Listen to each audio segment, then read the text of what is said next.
This is a bridal look that's really beautiful and popular. I'm going to take you through step by step so that you can create this look for yourself or for someone else that you know. The first thing that I'm going to do is I have to change the texture of Jessie's hair.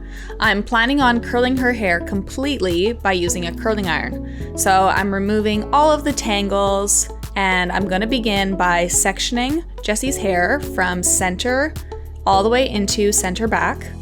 And here I'm using my favorite tail comb. And what's great about this tail comb is that I can use the top teeth, or to get really defined, I can use the rat tail. Something that's important to me is to always protect hair. So I'm gonna section off from the top of the head to behind the ear. And what this is gonna do is allow for me to create a low ponytail in the back because I wanna work smarter, not harder. So here's my elastic cord that I'm gonna be using. And I'm using my grooming brush to get a nice smooth finish on the hair. And I'm going to wrap my elastic cord to create a nice low pony. And why I'm doing this first is it means that I don't have to bother curling all of Jessie's hair. I only have to curl the ponytail and then the hair that's at the top that's been sectioned away. Now my heat protector. You can use any heat protective product, or even a hairspray, something to create hold. But in Jessie's case, I really want to protect and make sure that it's going to be kept safe from the heat of my curling iron. So here I'm using my curling iron and my tail comb, and I want to create a nice, even, consistent curl.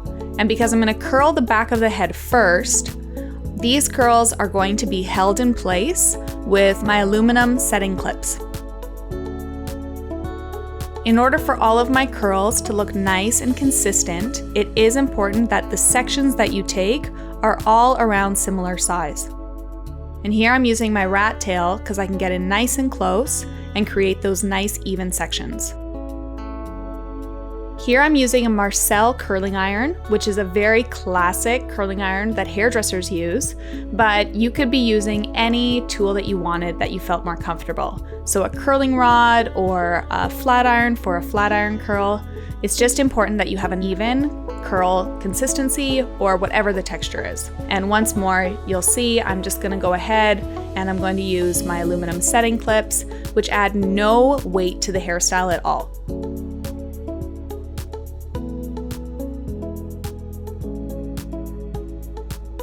Moving on to the top, I find that it's easier if I section away the side from the top of the head. Otherwise, it can be too much hair and can be overwhelming to curl. So once I've got that hair up and out of the way, I'm just gonna go in with a bit more heat protector, apply that to Jessie's hair, and then section away a section that's about the same size as my curling iron. Now in this section, I am curling the hair out of the way, and I want to make sure that my curl is on base. What this is gonna do is it's gonna create nice root lift. Not all hairstyles need this, but because I wanna have nice big bouncy curl and a lot of texture, I want to make sure that I have good elevation in my curling iron set. And then once more, clipping that in place and making sure that I really have the ends curled.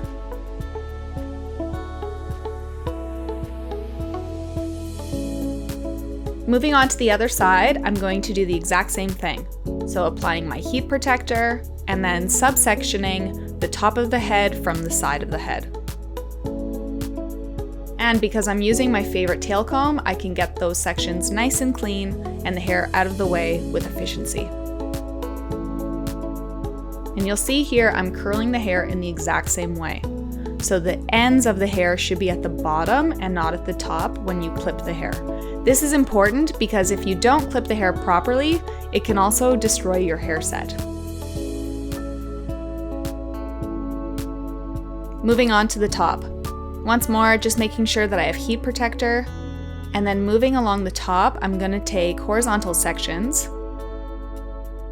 Again, keeping them around the same size as the size of my curling iron, and combing or curling the hair away from Jessie's face. You'll know the hair is set once it's hot on the outside of the curling iron barrel. So make sure that when you test that the outside of the hair is hot and then you can remove the curling iron.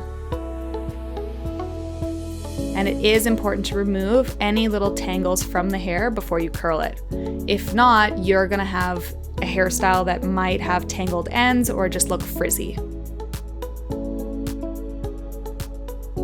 And because the sections are gonna become more narrow towards the very front, you'll see that I'm going to make that very front section one section. But it's up to you. Everyone's head shape is gonna be slightly different, so you may need to do a bricklay pattern through the top, or in this case, I'm just working uniformly across the top. And once more, I'm just doing the same thing on the opposite side, but this front section, like I told you, because it's a smaller piece of hair, I'm just gonna combine it together and curl this hair up and out of the way. What this will help do is reduce any splitting along the front hairline.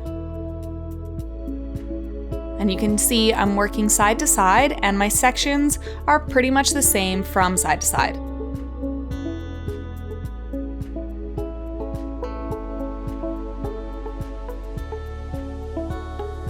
And once more, just watching the ends, clipping everything out of the way. And the benefit of these clips, because they're so light and gentle, she's not feeling weighed down by the set. Now, once everything is cool, I'm gonna remove all of the clips from Jessie's hair. With the clips removed, I can rake the curls with my fingers.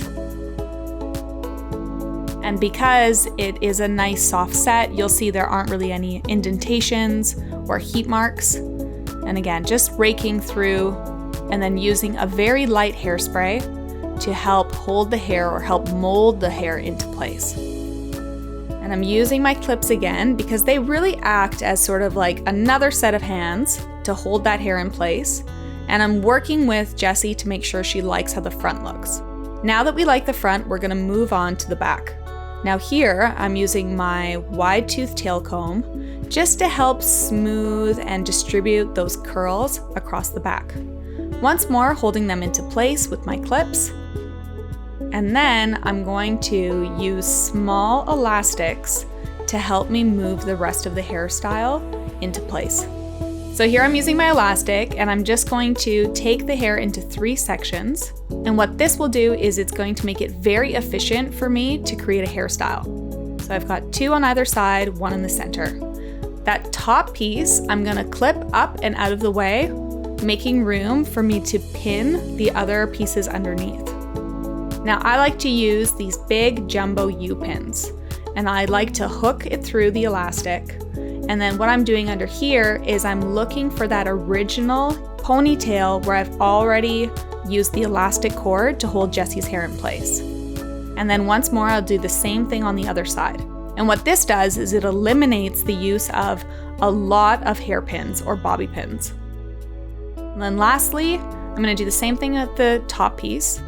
So I'm dropping that down, and I'm gonna take another U-pin, sliding it through the elastic, holding it in place. And I'm gonna twist the hair just a little to shorten it.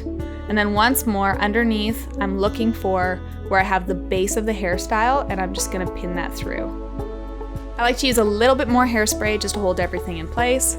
And any of the pieces that are sticking out on the edges that are maybe too wide, I like to use the really large, stronghold Japanese bobby pins. Once everything is nice and set and it looks good, I can remove my clips because everything will be held in place. And then removing all of the clips from the top and going in with a stronghold hairspray to make sure that everything is going to look good. For extra finish, I'm gonna use my edge brush, and I like to spray a little bit of stronghold hairspray there and then just refine any little pieces. Now the real star of the show. I'm gonna add my pearl set pins and create a beautiful decorative bridal hairstyle for my bride, Jessie.